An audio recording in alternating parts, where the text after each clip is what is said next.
Inilah lanjutan bagian kedua dari paket 4. Bagaimana membangun personal komitmen. Kalau di bagian pertama, kita sudah melihat bagaimana potret chapter kita rata-ratanya. Nah, di bagian kedua ini, kita akan membahas bagaimana semua member perlu dan harus punya komitmen, ikut serta berperanan di dalamnya. Mari kita segera masuk penjelasan materi tahap 2 ini.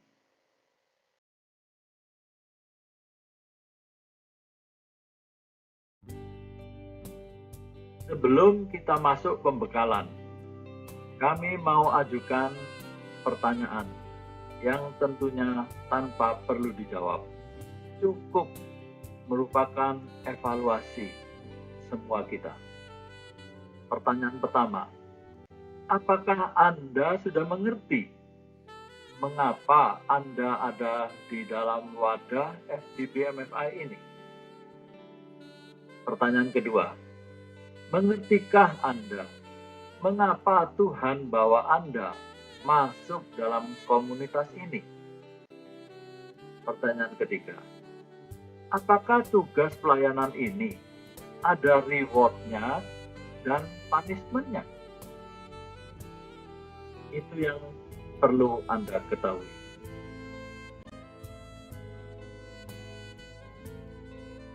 Pelajaran tentang membangun komitmen ini, materinya akan terus berkelanjutan dan ini sangat dibutuhkan agar terus bisa disampaikan kepada seluruh member.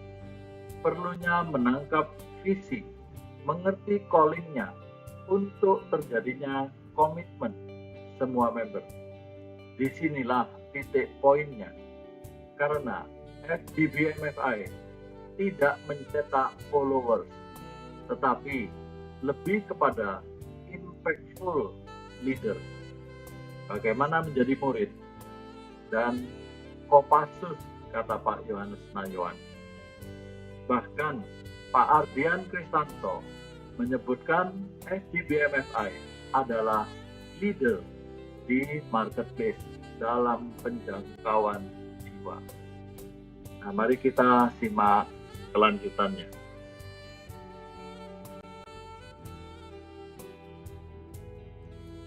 Ada 4 tahapan yang mau kita bahas kali ini, yaitu tentang basic, calling, karakter, dan kompetensi. Yang pertama, basic atau dasar. Bagaimana kita sadar siapa kita yang harusnya binasa, menerima anugerah hanya lewat percaya yang dituliskan di dalam Injil Yohanes pasal yang ketiga ayat 16. Ini bukan usaha kita, tetapi sudah konsekuensi Tuhan sendiri yang telah dibuktikannya melalui proses Jumat Agung dan Paskah demi penebusan dosa kita. Yang kedua, Dia yang memilih kita, bukan karena kebetulan kita di sini. Bahkan kita, Anda dan saya, sudah direncanakannya sejak semula. Itu dituliskan di dalam surat Efesus pasal yang pertama ayat 4 sampai 14.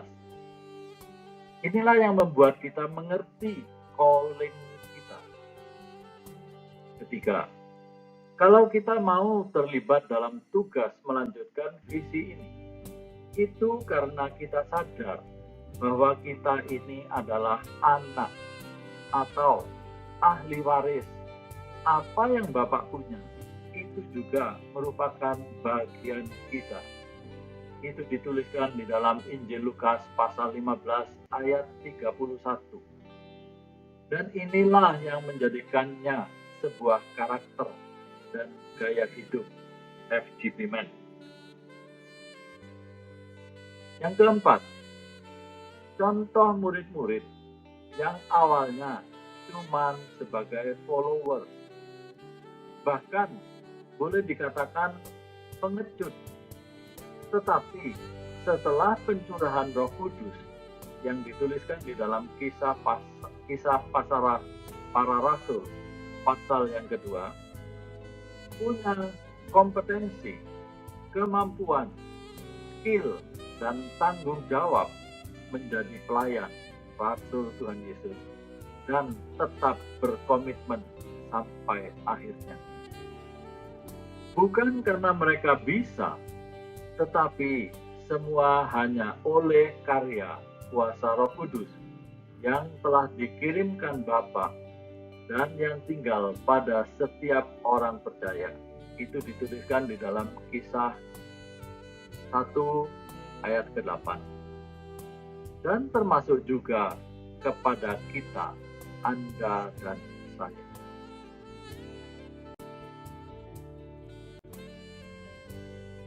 Bagaimana membangun personal seperti yang dialami Rasul Paulus.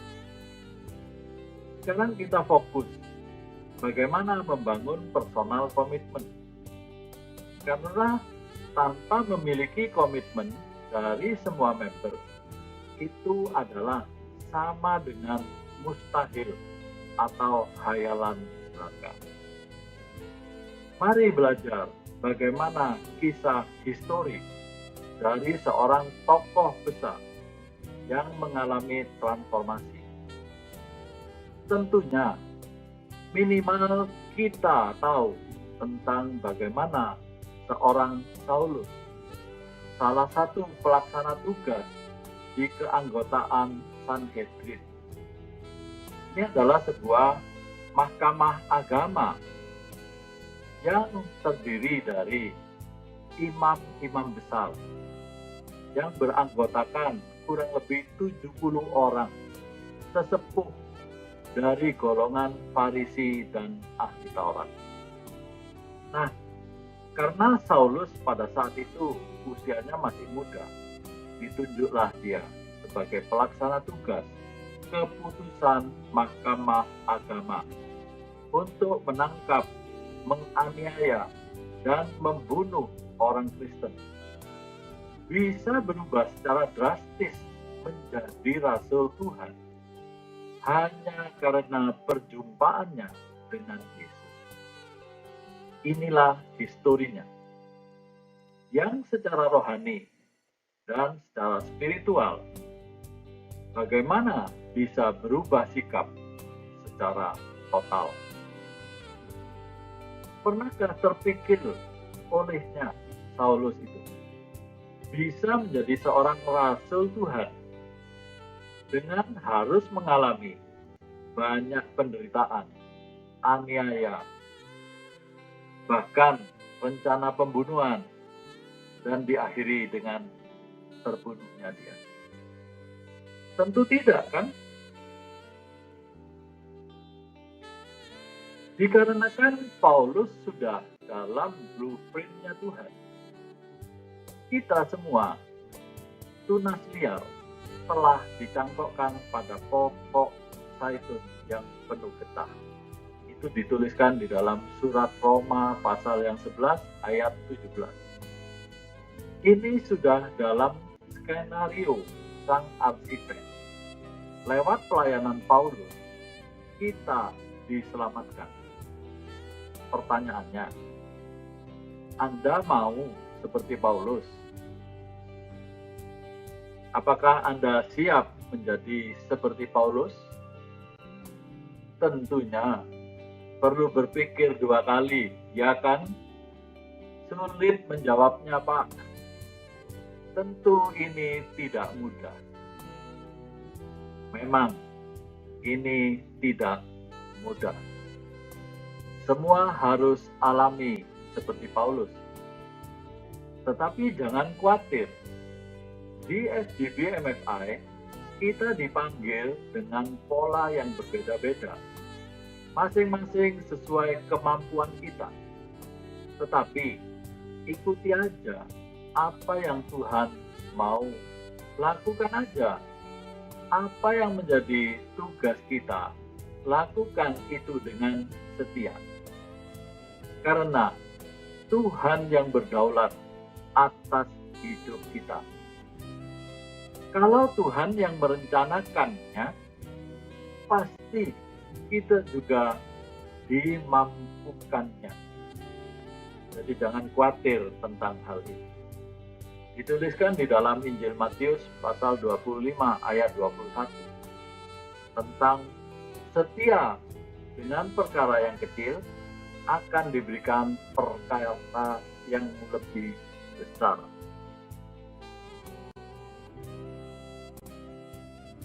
Nah, kita lanjut melihat napak tilas pelayanan Rasul Paulus. Ada 3 pertanyaan untuk Anda renungkan. Pertanyaan pertama, menurut Anda, bisakah Paulus menikmati hidup layak di zona nyamannya? Saya jawab ya, pastinya, tentu bisa, sangat bisa. Tetapi ini hanya sebagai bahan perenungan kita. Kok mau ya Paulus itu? Pertanyaan kedua, apa makna kalimat Paulus yang dituliskan begini, dahulu merupakan keuntungan, tetapi sekarang kuanggap rugi karena Kristus. Itu yang tertulis di dalam surat Filipi pasal ketiga ayat 7-8. Nah, pertanyaan yang ketiga, apa alasan Paulus lebih memilih melayani Tuhan Yesus ketimbang menikmati zona nyaman yang sudah didapatkan? Nah, saya akan jawab pertanyaan yang kedua. Di dalam surat Filipi 3 tadi, ayat 7-8, Paulus menganggap semua sampah.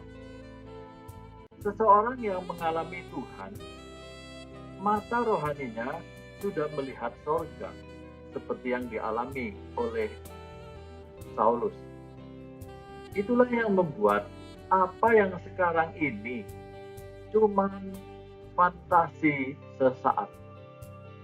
Sementara bila dibanding kekekalan yang disediakan baginya, itu diibaratkan seperti seorang konglomerat yang tidak mempunyai anak. Dan dia akan mengadopsi seorang anak. Nah, tentunya untuk bisa diadopsi menjadi seorang anak, apapun proses berat sekalipun, pasti akan dilakukan karena melihat masa depan cerah. Di dalam Matius 13 ayat 45-46 tentang hal kerajaan surga itu, seumpama pedagang yang mencari mutiara. Setelah ditemukannya mutiara yang sangat berharga itu, ia pun menjual seluruh harta miliknya dan membeli mutiara.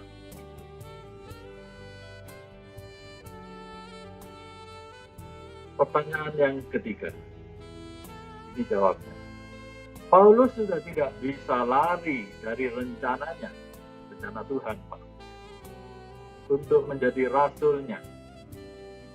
Karena sudah di dalam blueprint-nya Tuhan. Seperti dituliskan di dalam surat Efesus pasal yang pertama ayat 4 tadi. Sehingga Paulus dimampukan melakukan semua itu untuk penggenapan rencana Bapa. Nah, pertanyaan untuk kita, gimana kita? Anda dan saya, FGB Men, juga termasuk yang Tuhan rencanakan dari semula untuk tuaian di zaman akhir, di zaman ini. Bagaimana respon Anda? Siapkah kita?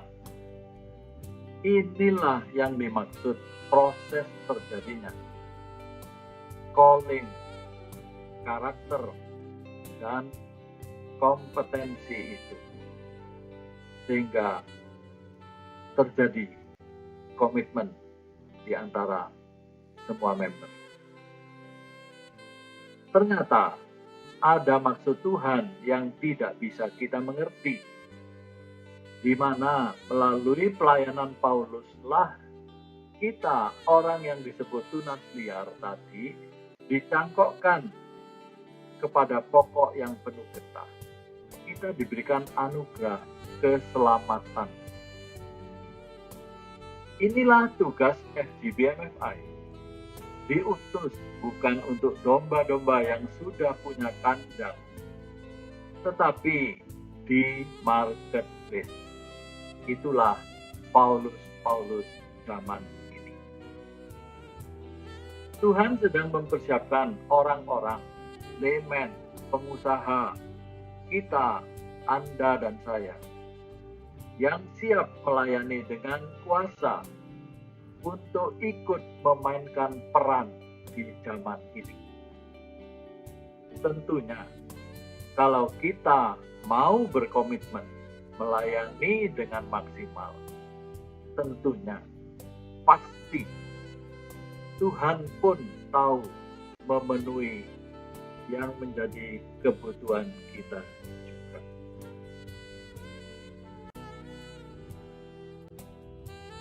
Nah, kita masuk proses menuju sukses itu.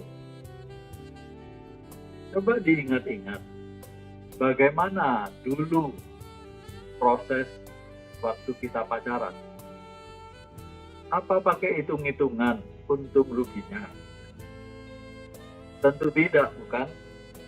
Inilah kerelaan itu. Istilah sehari, bak setahun rasanya.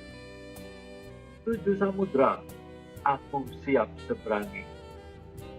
Ini perkataan gombal. Tetapi inilah bentuk pengorbanan yang tanpa pamrih. Apapun akan dilakukan, asal aku bisa mendapatkanmu. Maksudnya waktu pacaran dulu, dapat pacarnya.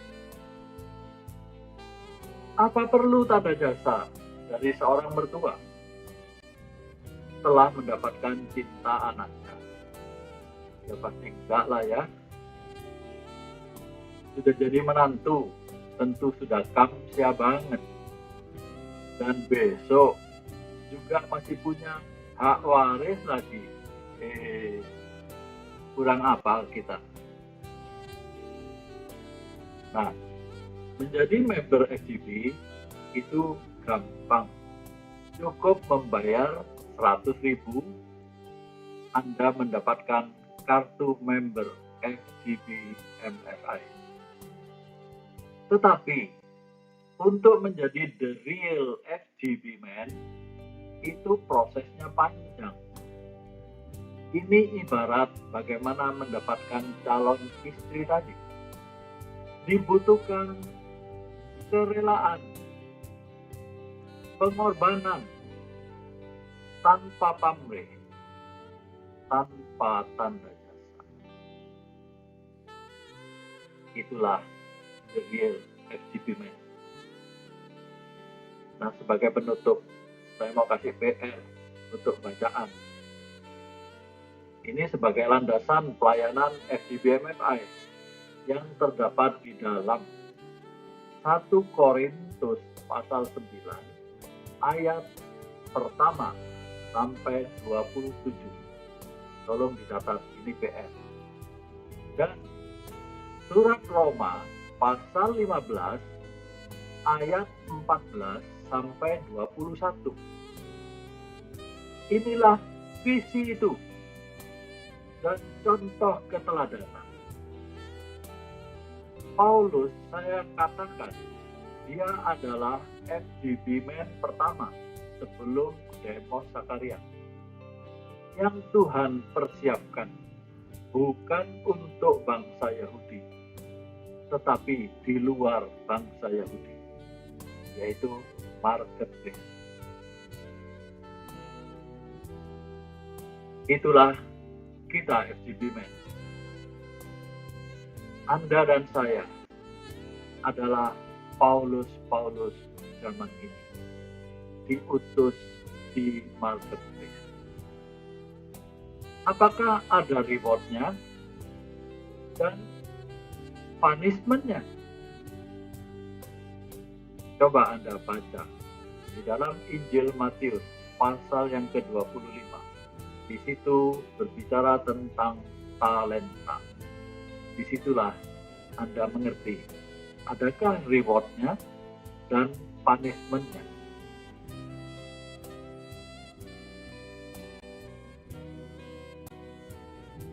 Nah, inilah bagian yang terakhir. Kesan dan pesan. Menurut pendapat dan penilaian Anda, mungkinkah target chapter bisa terpenuhi? Bersediakah Anda terlibat di dalam ikut mewujudkan visi ini? Apa konsekuensi dari pelayanan FGBMFI? Teman-teman, inilah sebuah perjuangan bersama dalam merebut keselamatan jiwa-jiwa yang diamanatkan Tuhan Yesus kepada kita. Mengerti calling-nya, tangkap visinya, lakukan dengan setia, dan Anda akan disebut the happiest people on earth. FGB Men, be strong in the Lord, and God bless you all.